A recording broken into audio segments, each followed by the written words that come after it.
What's up, everybody? It's Matt here from Matt's Great World, and I'm back today with another video. And today we're going to be breaking down the trailer for season 5 of The Dragon Prince.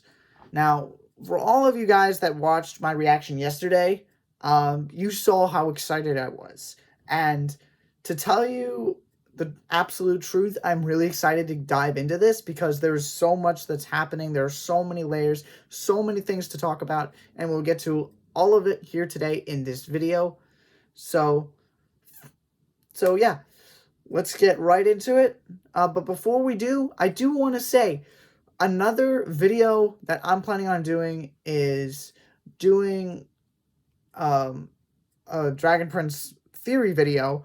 But instead of me coming up with the theories, I want to hear your theories on what's going to be happening in Season 5. So please let me know what you think. What are your theories based on all the things we've already gotten, including the trailer? So now that we've got that out of the way, let's get started. This is the first shot from the trailer, and I just wanted to point out this figure to start out with. And this shot is so brief that when you first watch it, it doesn't really stick out all that much. But for me, this figure has to be important for something. I don't know if it's just a random person, but I have heard some people say that it might be Erebos, but I have a hard time believing that it would be, because if it were, then I would have to imagine Claudia, Viren, and Terry would be with him, although I can't be too sure of that. So my personal theory is this person has some kind of connection to one of our characters. I don't know who. It could be Callum, it could be Rayla, Ezran. It could be anyone, but it has to be someone who, like, may have, like, known their parents, or it could be someone who's heard of them. I don't know. But overall, I think this mysterious figure has some kind of connection to our other characters. So, yeah, let's just keep going. My freedom is so... Yeah, hang on. Sorry about that. My freedom is so... So, first off, like, I just want to say, Rayla, again, is just stealing the show here. And the look that she has with her bow and arrow now is so cool. So, I definitely do want to notice... I definitely did want to point that out. I think that this might actually be very early on in season 5. But I can't say that for sure. I think this might be in, like, episode 3 or 4. So, yeah. But again, Rayla's look is just awesome. Close, I can taste it.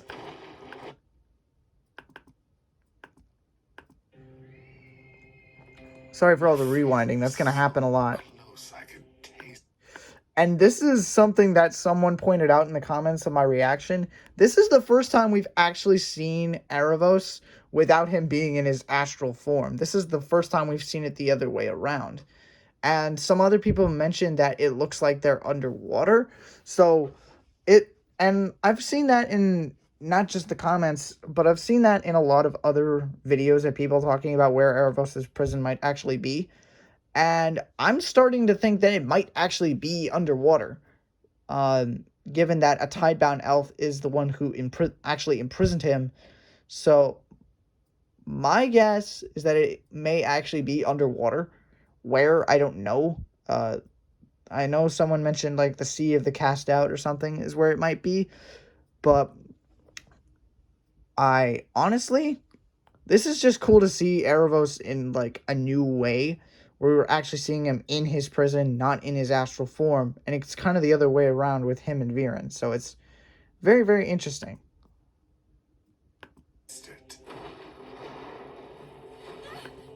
I sense Claudia approaching. Others are near as well, but no. So it looks like this is a library of some sort in Luxoria. It honestly looks very... Obviously, it looks very grandiose. It's very big. I like a lot of the different architecture to it. And it's cool to see that we're getting Rayla, Kazi, Gren, Callum, and Amaya. So it definitely looks like the gang is splitting up a little bit. I know when we first got the call for help clip, we started to speculate that it looks like the gang was going to start splitting up. And it does look like they're going to start splitting up a lot more this season, which is going to be kind of cool to see. And that's definitely going to add a lot more in terms of the different subplots. And to me, this further proves that Callum and Rayla are going to have their own subplot in Season 5. So I'm excited to see what's going to happen with that. Anyway, let's move on. Your daughter is far more powerful. And I do want to point out the fact that he is saying that, because that is pretty, like, that's impactful, and there's a reason for that being in there. Claudia is obviously very, very strong, and Viren at this point isn't, nearly as strong as he once was. I don't know if that's purely just because of an age thing, or if that's purely because of Claudia's potential. But on the other hand, here, I do want to point something out. Approaching. Others are near as well, but no matter. Your daughter is far more. So, like, here, I'm going to rewind this. No matter. There's going to be a lot of rewinding. Did you see that?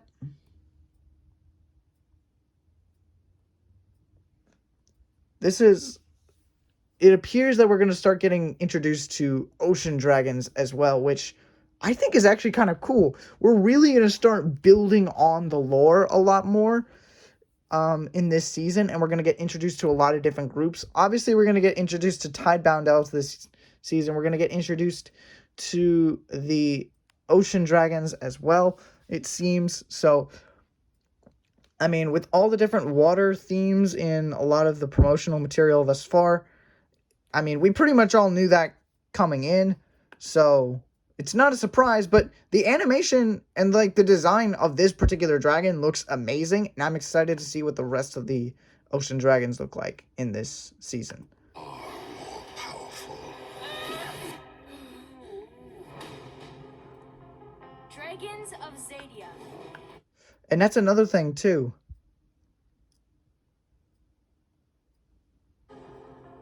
Dragons. I mean, look at all these dragons. Like, obviously we got Zubeia, Zim, Corvus, and Soren and Ezrin here. But this is a ton of dragons. So it looks like Zubeia, I think this might be in the later part of the season. Maybe towards the middle. So it's going to be very interesting to see what leads them to do all of this. Maybe this is after Erebos is getting out, or his escape is very imminent.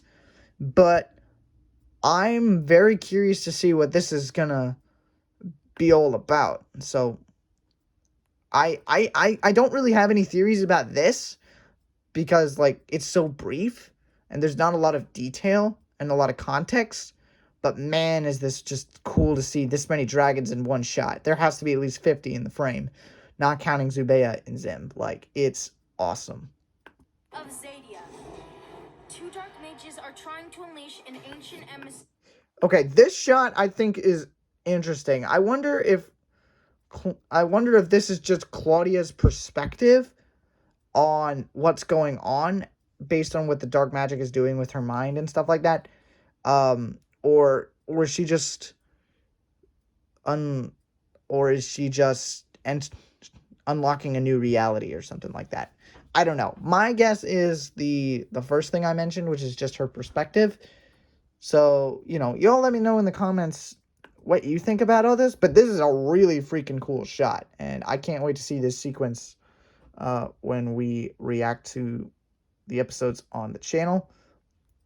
Needless to say, this is going to be a very, very, very cool sequence. Serious evil.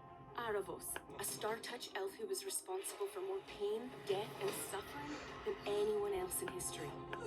So it looks like we're probably going to get a little bit more of a dynamic between Janai and Amaya here, because and I think the stakes are going to be raised for them individually. So it's going to be very interesting to see what happens with them. Claudia and Viren are days ahead of us. If we can And also, it doesn't look like Viren's doing very well either. So I'm going to be interested. And a lot of people in the comments noticed during my reaction just how bad Viren is doing. So I personally have a theory that Viren is going to die in some form or fashion this season. I don't know how. I don't know why. Well, I probably should say actually I should say that because we don't know if it's because of the fact that the spell is going to wear off, the spell that originally brought him back to life, or it'll be something else. I don't know, but I'm going to be very interested to see if he does actually die and what the circumstances are that lead to his death. So, let's continue. stop them from freeing Aravos, we're going to need to know one thing. Oh, and by the way, Dominion Profundus looks awesome, okay? I mean, holy crap, look at her. The colors are so vibrant, and she's just looking so cool. And this scene is probably happening just shortly after the call for aid, call for help, whatever you want to call that clip. So I'm going to be very interested to see what happens with that. How do you kill a Star Touch elf? We're getting to see Erebos again here in his astral form. I don't know what is going to be happening between him and Viren this season, but I think that's going to open the doors to finding out more about Erebos. Because if we remember, there was a bit of a pattern that they've been going through with this new arc. So when we go back all the way to the start of season 1, that was just like kind of setting the stakes. That was very much an expositional season. And in season 2, they did, which is actually, I actually just finished rewatching that season with my mom. She got to see it for the first time. That's my third time watching it. It was very interesting to go back and see a lot of the backstory and a lot of the lore developed. And I think season 5, we're going to learn a lot more about Erebos and what he's actually done, because so much of it is still a mystery. So I think he might actually end up telling Viren a lot more about what he's done. And I think that might actually change Viren's perspective on Erebos and his perspective on his actions in previous seasons. So I'm very interested to see if that's actually going to happen. But I also want to point out what Rayla said. You know, if they can't stop Erebos from getting out, then you need to find out how do you kill a Star Touch elf. I think that's a very interesting question, and it's going to be very interesting to see how they go about finding that out. And I wonder if once we get to the season that talks about the stars, whether that be season 6 or 7, I think we're going to actually figure the answer out to that. They're probably not going to find it this season. I'd be shocked if they did. But I think it's going to be interesting to see if they find an answer to that at all, whether it be in this season or in future seasons. But anyway, let's keep going. We have to find Erebos so we can save my dad. Yeah, he's not doing good, just to say the least. Lord Viren, just a few hours left before your life expires. So it definitely looks like he's going to be going through a bit of a dream sequence, kind of similar to what we saw with Callum. So I'm going to be interested to see how that all is going to play out and what the ramifications of it are going to be going forward. By the way, that was hilarious, and I want to see this. It looks like Callum and Rayla are combining their powers, their weapons, and Peggy, I swear I'm gonna butcher your last name. I'm sorry about this, but Peggy Noun, I don't know. She mentioned in the comments on one of my last videos how they're combining their powers, and I noticed it at first, but my question is, what are they shooting at in this particular scene? And this is clearly in the library that we saw from earlier. So, but before it was very bright, it was very, grandiose and all that thing, and all those things. But now it is dark, and ominous, and scary. So I wonder what happens between this and like what happens in between that first shot when they first walk into the library and this shot, and what causes them to start fighting. So very, very interesting. And it was kind of cool to see Callum use a new rune. Like, let's take a look at this. Fear. Just a few hours left before your life expires. Poof. Ah, I didn't get it. Here, let me try this.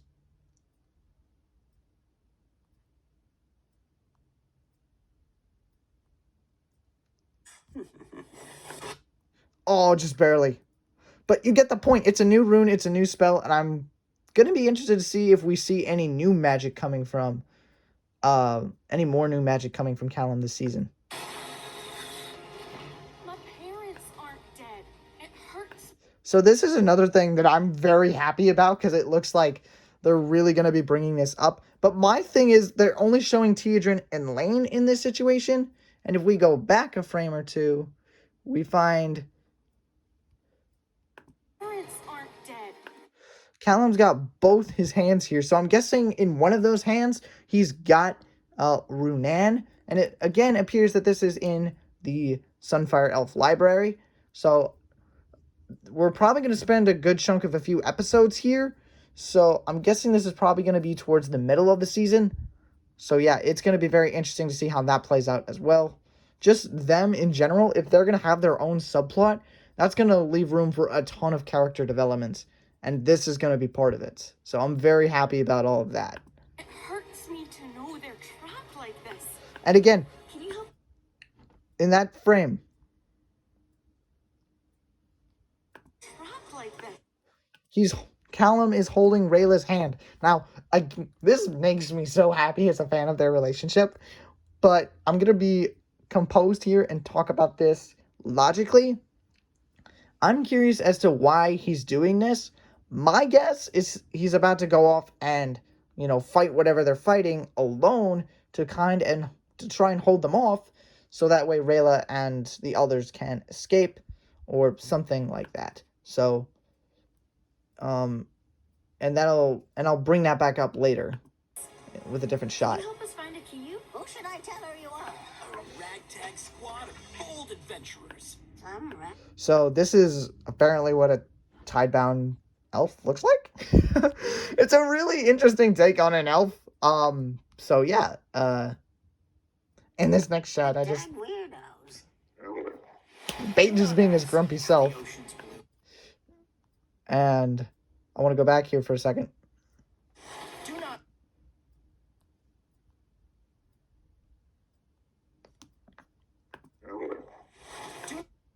So, and I can't believe I actually stopped it right here. So it appears there is someone else casting a spell right here. And Callum is bringing down a bolt of lightning of some sort. And if we really zoom in on Callum here, he's not looking too good either. Looks like he's gotten hurt or something. So I wonder, and I'm more curious, who are these people in the background? Are these other tidebound elves, or are these have to be elves, because they've only got 3 fingers here and then a thumb, so they're 4-fingered, so it has to be elves. Well, are these tidebound elves of some sort? I would have to imagine so. And my thing is, Callum has expressed his willingness to sacrifice himself before, once when Rayla initially cornered him in the palace, pretending to be Ezran, and a second time when they got cornered by Sol Regum at the beginning of Season 3, which my mom and I just finished watching that the other night. So it is just so interesting to see how all of this is. It's going to be interesting to see if Callum actually does try to sacrifice himself this season. And I think that's going to add a lot of depth to his character. All right, let's keep going. How the ocean's There's Prince Kareem with a fireball. I don't know why. But this is the biggest thing. Sol Regum.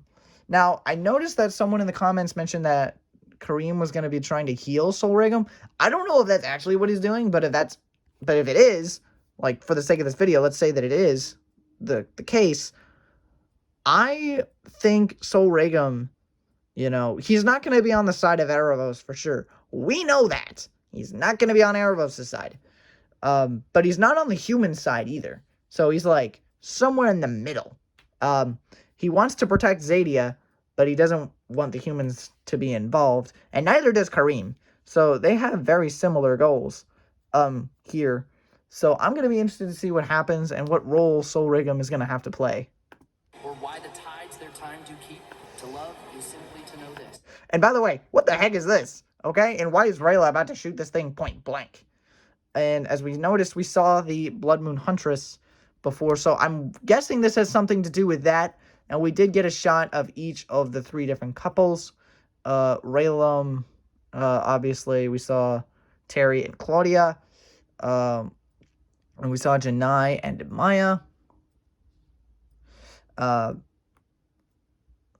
You know, it's going to be very, very interesting to see how all that plays into this. But I'm going to be very interested to see what happens with this. The tides are true as the ocean is deep. And again, and with that shot with Claudia there, like, Viren is diving down after Claudia. So I'm going to be very intrigued to see, you know, how that happens, what leads up to that, and is this where Viren ultimately dies? I'm very interested to see if that's the case. Maybe this is in his dream sequence. I don't know. And As the ocean is deep. And this is the thing that worries me the most. This is probably after Callum tries to sacrifice himself or something. But man, I'm worried about Callum now. Very, very much. So it makes me very antsy for July 27th. And that's the last shot we have. Psych! There is the Blood Moon Huntress. I know I stopped at mid-frame. But man, she looks cool. She looks really cool. And I cannot wait to see the role she'll have. You know, they're going to probably do a lot more exposition, a lot more backstory in this season. Kind of similar to what they did in Season 2. As the second part of this new arc.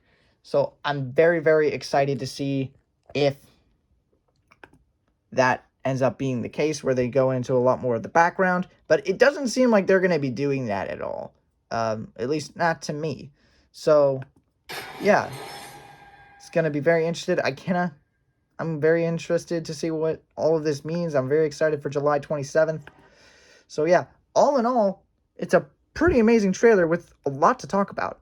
Obviously, there's a lot going on in this trailer, but to me, it seems like this trailer is going to be the most mature. It's going to be the darkest season, but also, I think this might be the best season of the Dragon Prince yet. It could very well be. Now, I'm going to try to keep my expectations very, very grounded until we actually get the new season of the Dragon Prince, and I start going over, you know, the different episodes, and I, you know, react to them and things of that nature. But I am very, very excited for the Dragon Prince to come back to Netflix on July 27th. I'm very excited to see how many of my theories I actually got right.